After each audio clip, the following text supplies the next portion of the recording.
South ఇండియాలోనే biggest sorry store మన Varahi silks మన విజయవాడ ఎంజీ రోడ్లో డిసెంబర్ 4వ తారీఖున ఘన ప్రారంభం.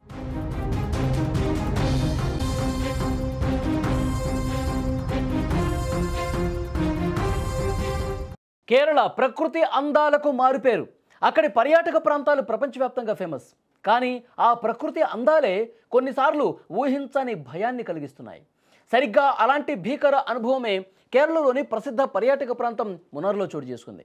కేరళ పర్యాటక చరిత్రలో తొలిసారిగా ఏర్పాటు చేసిన స్కై డైనింగ్ రెస్టారెంట్లో ఊహించని పరిణామం జరిగింది. అక్కడి స్కై డైనింగ్లో సాంకేతిక లోపం వచ్చింది. సుమారు 150 అడుగుల ఎత్తులో గాల్లో వేలాడుతూ 5గురు పర్యాటకులు దాదాపు 3 గంటల పాటు తమ ప్రాణాలను అరచేతిలో పెట్టుకున్నారు. వీరిలో ఓ చిన్నారి, ఆమె తల్లిదండ్రులు కూడా ఉన్నారు. అనచల్ అనే ప్రాంతంలో ఏర్పాటు చేసిన ఈ సాహస ప్రాజెక్టులో సాంకేతిక లోపం ఏర్పడింది. ప్లాట్ఫామ్పై భోజనం చేస్తూ మున్నార్ అందాలు ఆస్వాదిస్తున్న 5గురు పర్యాటకులు, వారి సిబ్బంది ఒక్కసారిగా ఉలిక్కిపడ్డారు. వారు ఉన్న ప్లాట్ఫామ్ సుమారు 150 అడుగుల ఎత్తులో గాల్లో నిలిచిపోయింది. దీన్ని కంట్రోల్ చేసే భారీ క్రేన్ యంత్రంలో మెకానికల్ ఫెయిల్యూర్ రావడంతో ఈ పరిస్థితి ఏర్పడినట్టుగా తెలుస్తోంది. విజువల్స్లో మీరు చాలా స్పష్టంగా ఆ దృశ్యాన్ని చూడొచ్చు. బాధితుల్లో కేరళలోని కన్నూరు ప్రాంతానికి చెందిన ఒకే కుటుంబంలోని 4 ఉన్నారు.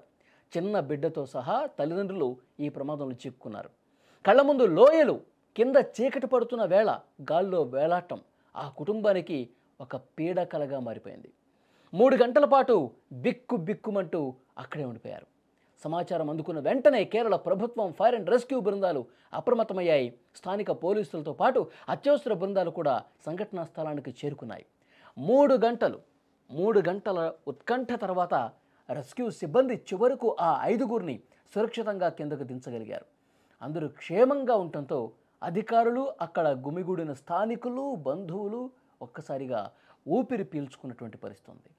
ఈ ఘటనతో సాహస పర్యాటకంలో భద్రతా ప్రమాణాలపై తీవ్ర ఆందోళన వ్యక్తమవుతోంది.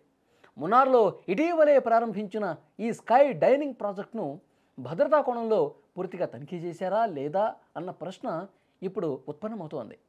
దీనిపై కేరళ పర్యాటక శాఖ అధికారులు వెంటనే స్పందించారు కూడా. ఈ ఘటనపై పూర్తి స్థాయిలో దర్యాప్తు జరిపిస్తామని చెప్పారు. భవిష్యత్తులో మళ్ళీ ఇలాంటివి రిపీట్ కాకుండా ఉండేందుకు తగిన చర్యలు భద్రతా పరంగా చాలా కఠినంగా వ్యవహరిస్తామని కూడా స్థానిక అధికార యంత్రాంగం హామీ ఇచ్చింది.